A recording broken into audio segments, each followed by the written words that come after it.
get back through operations.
Construction supervisor for the Exis Labs facility. We recently reached substantial completion on the facility's engineering sector and began work on the environmental systems sector early. At this rate, we should be able to impress the big boys up in Central Authority and score our completion bonuses. Last week I reviewed the construction documents and found another item where we can cut costs. My glass subcontractor mentioned the Moxum pressure seals for the exterior windows can be replaced with much cheaper mix-up seals. I submitted the alternative material selection to the base architect for review. On our Tuesday progress meeting, he argued the mix-on seals aren't up to spec. He complained that those seals are inferior and could cause air leaks or glass blowout. What the hell does he know? Pennsylvania draftsman thinks he's designing a fancy hotel. Hey, guess what? I was building shit before he was born. Anyway, I managed to get the mix-on seals ordered. I bypassed the architect and talked directly to corporate. I showed them the savings and that sealed the deal. We'll be installing the exterior windows in environmental in a week and he will never know the difference. I'm so convinced the glass and seals will hold up that I'm gonna take a rocket launcher and test it on those windows if need be. That'll show this stupid architect. Folsom out!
I hope this thing is working.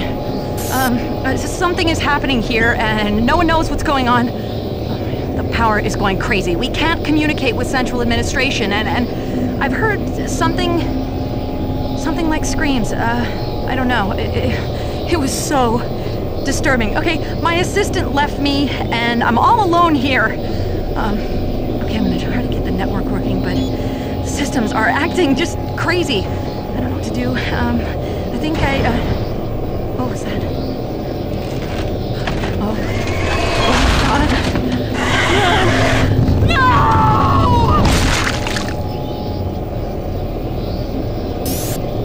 This is Bernice Tooley, Operations Coordinator stationed in Exis Labs.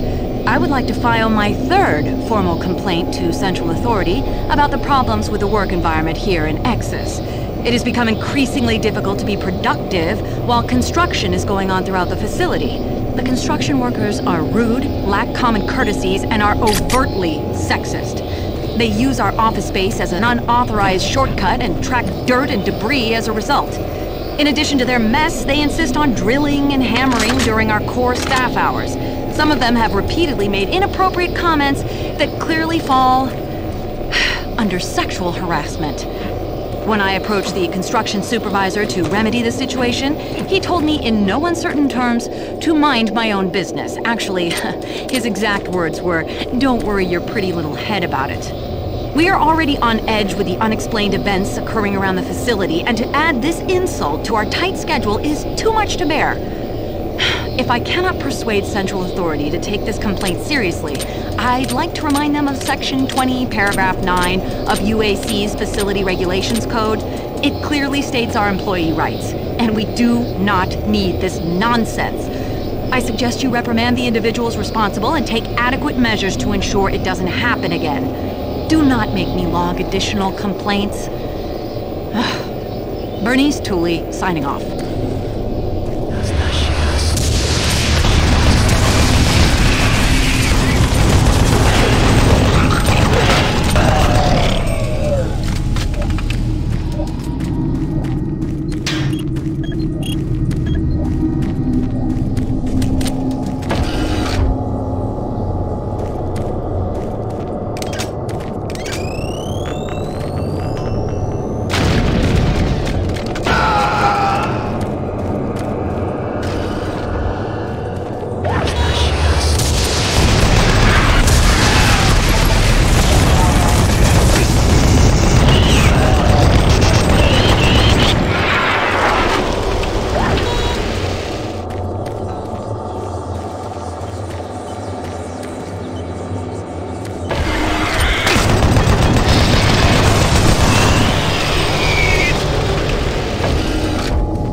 back. The inducer is working perfectly, and the teleporter is ready for transport.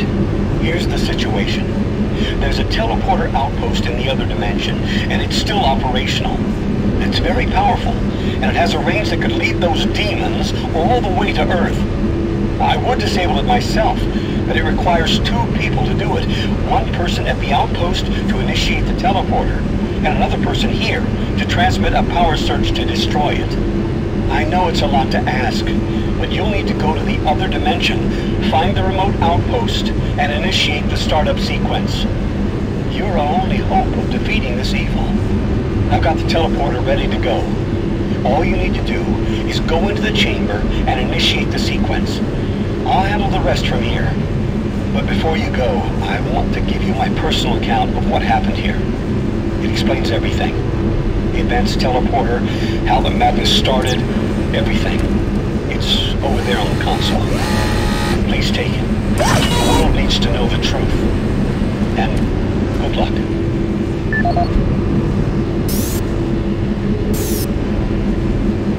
Welcome to Mars, Marine. This briefing is designed to acquaint you with a few of the standard operating procedures here on the Mars post. First and foremost, chain of command. My name is Dr. Richard Myers. I'm a research specialist stationed at Exis Labs. I don't know who'll be hearing this, but I wanted to alert someone of the disaster in Mars City. What has been unleashed across this base is an unimaginable evil, and we only have a slight chance of stopping it. The research I participated in was the next step in teleportation. To give context to my research, back in 2115, UAC researchers discovered an ancient Martian civilization. At the Urbis dig site, they found a Martian teleportation device. It was non-functional, and all attempts to start it proved fruitless.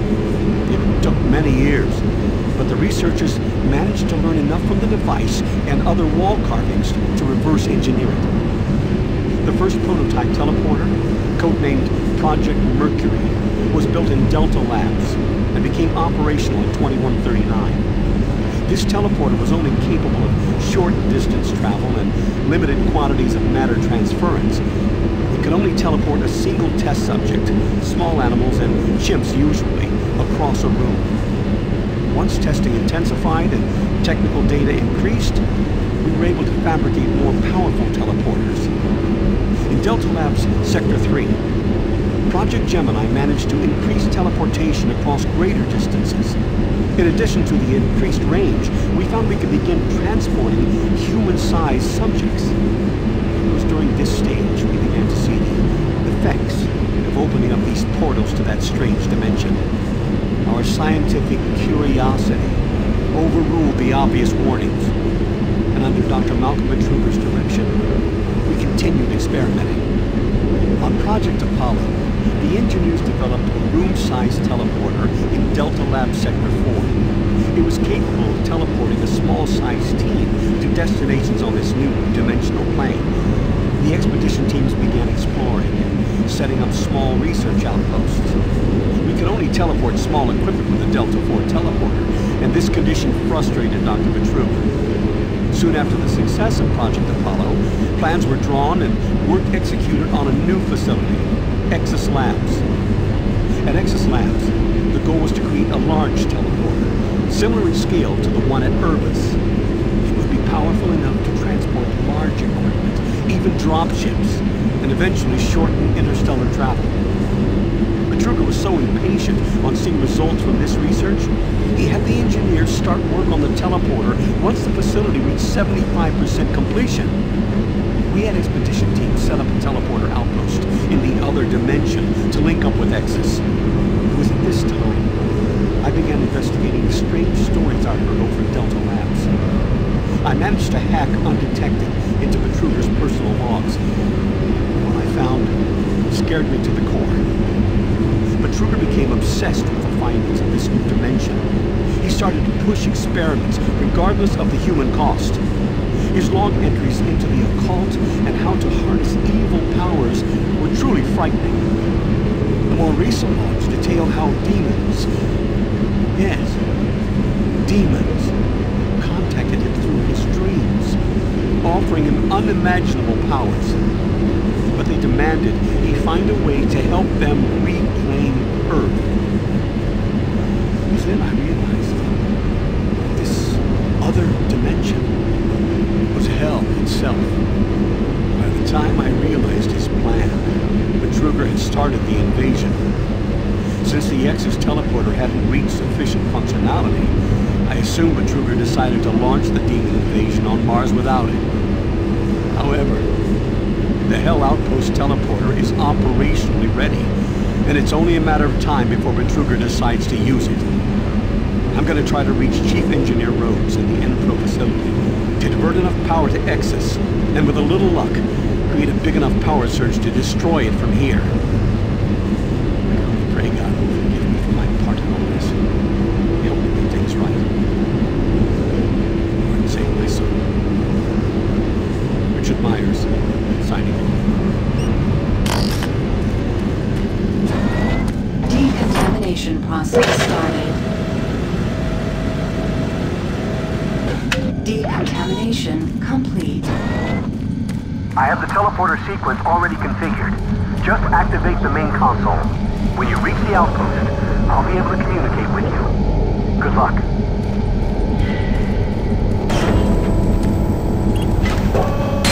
Systems activated.